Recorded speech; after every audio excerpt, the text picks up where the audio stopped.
Hey guys, I'm John Setzler. Welcome back to the Kamado Joe Cooking Channel. Once again today we are going to break open the Ken Forkish The Elements of Pizza book, and we're going to fire up our Big Joe and build a grandma pie. So let's get started.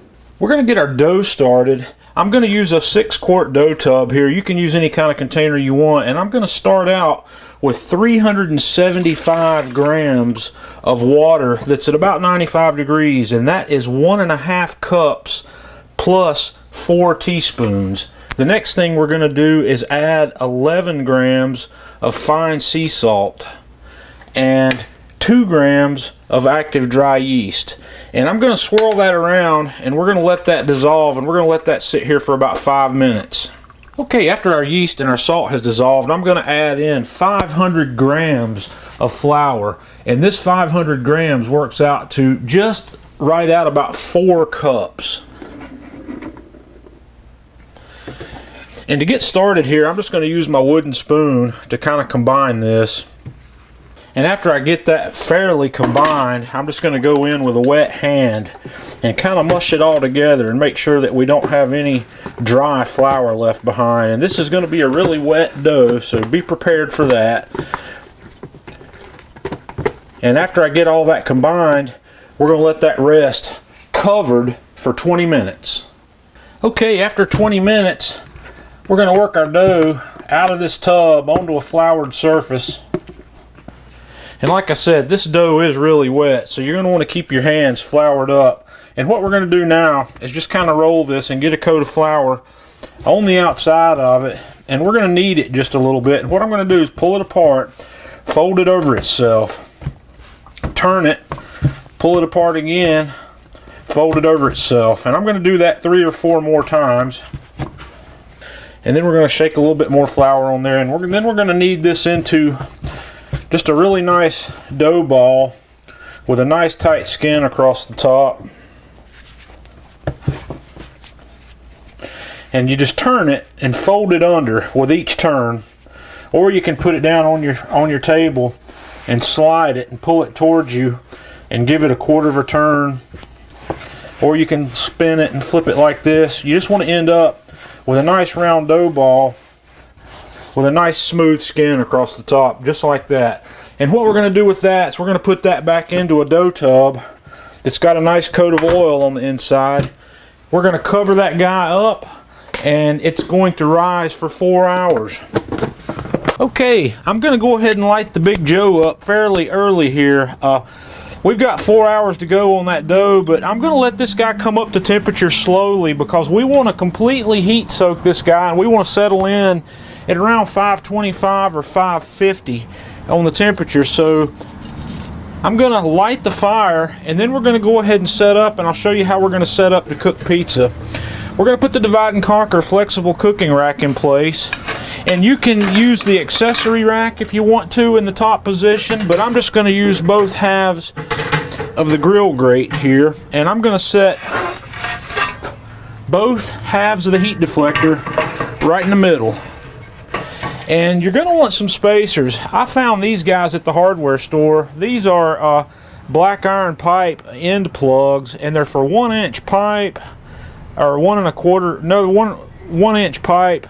But if you set these up like this on end, it gives you 1.25 inches of spacing between your heat deflectors and your pizza stone. You want to go somewhere between 1 inch to 1.5 inches because that will give you a pizza stone temperature that's almost the same as your dome temperature. And this setup right here has been working really well for me. I've been using it quite a bit. So I'm going to let the grill come up to temperature here, or I'm going to let it burn with the lid open for about 10 minutes. And then I'm going to come back, and when I come back, I'm going to close the bottom vent about halfway and leave the top vent at about the number 1 setting and just let it slowly come up to temp, and we'll tweak it as we go. Okay, we've been going for 4 hours, and our dough is puffed up nice and fat here. So we're going to turn that up, and basically you can just let that slide right out of the container you have it in because it's nice and wet. And I'm going to flour my hands, get a little flour on the top of this, and we're just going to kind of turn this a little and form it into a rectangle shape because we're going to cook this in a rectangular half sheet. And I'm just going to get it kind of close here and let this sit here for just a minute while we get our pan ready.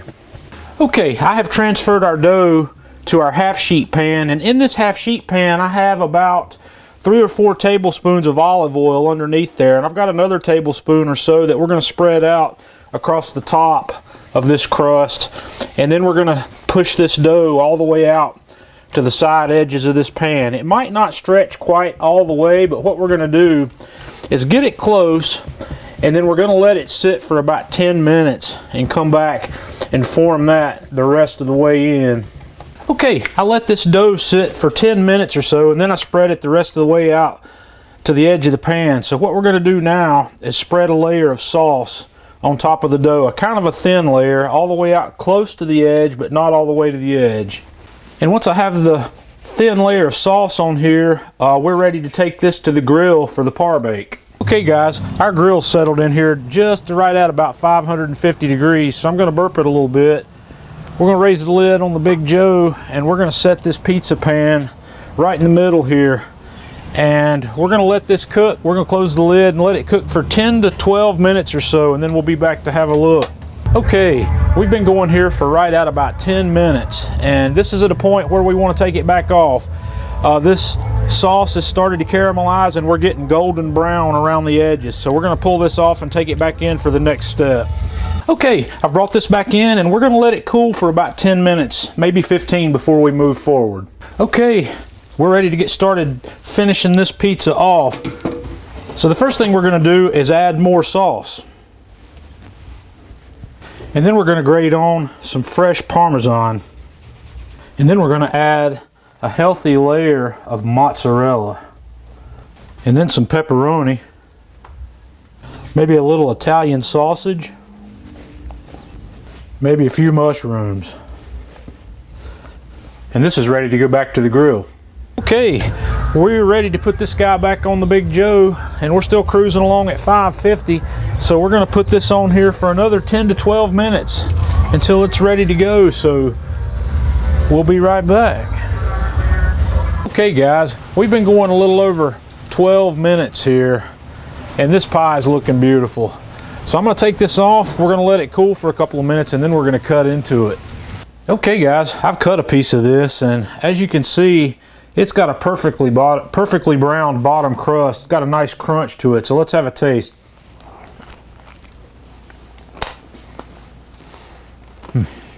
Guys, that's a beautiful pan pizza. The oil in the pan gives a nice fry and a nice crunch to the outside of that crust. It's got the same kind of crust crunch around the outer edge.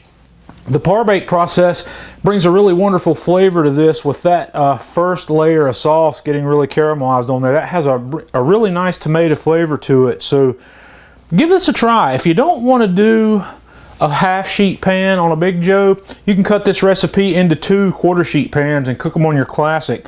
The par bake process, you can do that part up front, and you can hold those par baked crusts for hours. You don't have to cook those right away. You can top these with whatever you like, so give it a try. Join us on Facebook, facebook.com/Kamado Joe. Follow us on Twitter @Kamado Joe. And until next time, I'm John Setzler with Kamado Joe Cooking Channel.